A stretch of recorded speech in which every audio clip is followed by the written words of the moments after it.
600 or 700 came to my home to demonstrate and protest. But then, very early the next morning, my wife went to a neighborhood market and got the Chinese-style breakfast and back to the park, distribute them to the protesters.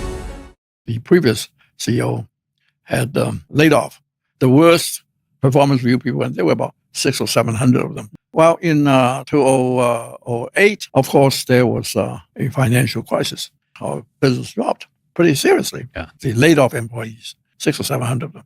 They came to my home to demonstrate and protest. So the police department sent 50, 60 police officers to try to maintain the order. Now, more than 100 protesters appeared. A month or so later, the problem was still not. So they appeared again. Some protesters, about 25 of them, decided to spend the night, sleep over. My wife literally didn't sleep that night. She would wake up and went over to that window to take a look to see what was going on. But then, very early the next morning, my wife, about 6 o'clock the next morning, my wife got up and went to a neighborhood market and got the Chinese-style breakfast in buns, soybean milk, and take enough of that breakfast, enough for 25, 30 people, and back to the park, distribute them to the protesters. And they were thankful, yeah. And they actually decided to not go to the president's palace, president's mansion. And they told my wife that they would not do that day. And all this kind of precipitated my taking back the CEO job.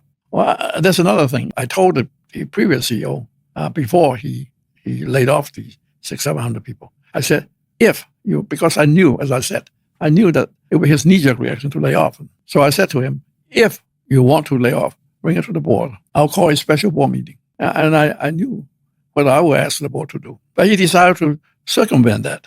The CEO, what he did not consider it to be layoff. It was just punishment for the poor performers. Well, as far as the CEO is concerned, I did keep him, and I told him that he was still a potential successor to me. So I kept him at the same job grade and the same salary and bonus.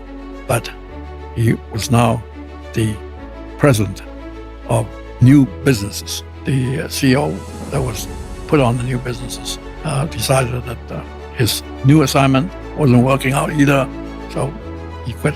He is now a vice chairman and the CEO of MediaTek. Yeah.